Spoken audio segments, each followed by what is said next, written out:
حضور نے زندگی کا خوبصورت زاویہ ہمیں عطا فرمایا کہ اللہ کے نزدیک جو محبوب ترین اعمال ہیں ان میں سے ایک عمل ہی ہے کسی مومن کے دل میں خوشی داخل کر دینا. آپ کا کوئی رویہ کسی کو خوش کر دے. فرمایا کہ نیکی کو چھوٹا نہ سمجھو، اور اگرچہ تم اپنے مومن بھائی سے مسکرا کر ہی کیوں نہیں ملتے. چھوٹی چھوٹی نیکی ہیں. آپ بل جمع کروانے جا رہے ہیں، وہ بوڑھا شخص دیکھا بیچارہ مشکل سے کھڑا ہے، تو آپ اس کو آگے کر دیں یا اس کا بل اپنے ذمہ لے لیں کہ آپ یہاں بیٹھے میاں جی، میں آپ کا بل پے کر کے آپ کو جو ہے وہ دے دیتا ہوں. تو یہ اس سے کیا فرق پڑتا ہے؟ تو ہم نے ایک مائنڈ سیٹ رکھا ہے کہ یہ نہیں کہ اتنے نفل پڑھیں گے تو اتنا ثواب ہوگا، اس میں کوئی بات نہیں. دیگ تقسیم کریں گے تو اتنا ثواب ہوگا، اس میں کوئی حرج نہیں، ثواب ہوگا. بہت بڑی نیکی ہے. گرمی کی شدت ہے تو آپ پانی پیش کر دیں، سردی کی شدت ہے تو افضل پانی نہیں ہوگا، چائے پیش کرنا ہوگی، اور گرم چیز پیش کرنا، سوپ پیش کرنا زیادہ افضل ہو جائے گا.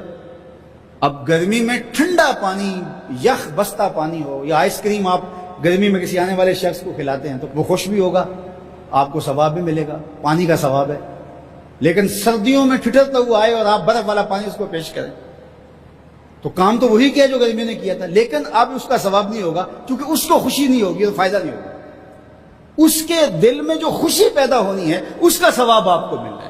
تو جب ننگا کوئی ہو، کسی کے پاس کپڑے نہ ہو، تو اس کو آپ کپڑے پہنائیں گے، بھوکا ہو کھانا کھلائیں گے تو یہ ثواب ہے. اور اگر اس کا مسئلہ کوئی اور ہے، اس کو دوائی چاہیے، تو آپ اس کو کہتے ہیں کہ نہیں آپ لنگر ہی کھائیں، میں آپ کو سوٹ ہی دوں گا، تو یہ کوئی بات نہ ہو. ضرورت ہے سردیوں میں یہ دینا ہے، گرمیوں میں دینا ہے، اس کی ضرورت کو پورا کرنا ہے. آج کل آپ گزر رہے ہیں ایک پلاٹ کے اندر، آپ نے دیکھا کہ اوجڑیاں پڑی ہوئی ہیں، انتڑیاں پڑی ہوئی ہیں، تعفن پھیل رہا ہے اور لوگ پریشان ہو رہے ہیں، ہمسائے بھی پریشان ہو رہے ہیں. ان کے ہاں شعور کی کمی ہے، یا ان کے پاس رقم نہیں ہے، یا کسی وجہ سے وہ اٹھانے سے قاصر ہیں کہ وہ اٹھائے ایک دوسرے پہ ڈال رہے ہیں. تو آپ نے وہاں کھڑے ہو کر کوسنے دیے، محلے والوں کو برا کہا، ایک تو آپ کا یہ کام تھا، یہ آپ نے کیا اور یہ سارے کر رہے ہیں.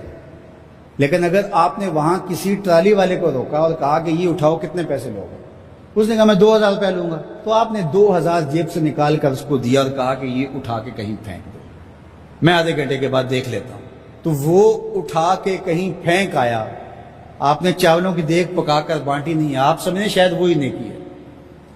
وہ نیکی تھی اس وقت ضرورت کی، عیدین کا موقع تھا، یہ نیکی تھی.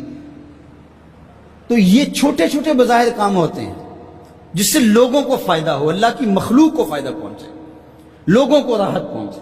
میرا ایک ملنے والا دوست ہے، تو وہ ٹرین پہ جا رہا تھا، پشاوری چپل اس نے پہنی ہوئی تھی، تو وہ دروازے میں کھڑا تھا، تو اچانک وہ ڈھیلی ہوئی تو اس کی چپل گر گئی. تو اس نے جلدی جلدی دوسرا جوتا اتار کر کے پھینک دیا. اس نے کہا کہ یہ میرے کام تو نہیں آئے گا اور وہ جو اٹھائے گا اس کے کام بھی نہیں آئے گا. تو کم از کم یہ جذبہ تھا جس نے فوری فیصلہ کیا، یہ جذبہ تھا کسی کے کام آنا چاہیے، تو اس نے جلدی سے دوسرا جو ہے وہ پیش کر دیا. قیامت کے دن ایک شخص کا نامہ مال تلے گا تو ایک ہی نیکی کم ہوگی، اگر ایک نیکی مل جاتی ہے تو پلڑا نیکیوں والا بھاری ہوگا. فرمایا جائے گا جاؤ کوئی دوسری نیکی لے آؤ. اب جس سے مانگے گا وہ کہے گا میں کیوں دوں، میں تو خود پھنسا ہوا. یوم یفر المرء من اخیہ وامہ وابیہ، ماں بھی بھاگے گی، بیٹا بھائی اپنی پڑی ہوگی سب کو، بیچارہ پریشان گھوم رہا ہوگا. ایک شخص پوچھے گا کیوں پریشان ہو، تو کہے گا کہ نامہ اعمال میں مجھے صرف ایک نیکی چاہیے، اور کاش دنیا پر اتنا وقت تھا کر لیتا، لیکن وہاں تو کر نہیں سکا اور آج کوئی دے نہیں رہا. اس نے کہا میرے پاس ایک ہی نیکی ہے، تو مجھے تو کچھ اس سے ملے گا نہیں، تو چل میں تجھے دان کرتا ہوں. تو وہ لا کے پلڑے میں رکھے گا تو پلڑا بھاری ہو جائے گا. تو آواز آئے گی کہ یہ کس نے تیرے پہ دان کیا؟ کہا ایک بندہ ملا، اس کے پاس ایک ہی نیکی تھی، اس نے وہ بھی دے دی. تو فرمایا تجھے تو بخشا اصول کے تحت کہ تیری نیکیاں زیادہ ہو گئیں، لیکن وہ میرے سے بڑا سخی نہیں، جاؤ بلاؤ میں نے اس کی بھی مغفرت فرما دی. ایثار کا یہ فائدہ ہے. تو اس نے جوتا دوسرا پھینک دیا. اس نے کہا چلو میں تو ایک کا کیا کروں گا، تو یہ اس کا تو فائدہ ہو جائے. تو لوگوں کے لیے آسانیاں، لوگوں کے لیے سہولتیں، اللہ کی مخلوق کے لیے شفیق بن جاؤ، اللہ کی مخلوق کے لیے رحم کرنے والے بن جاؤ. طبیعتوں میں نرمی پیدا کرو، رقت پیدا کرو، لوگوں کی پردہ پوشی کرو، لوگوں سے درگزر کرو، اعراض کرو، لوگوں کے معاملات میں دخل نہ دو، لوگوں کو اذیت میں مبتلا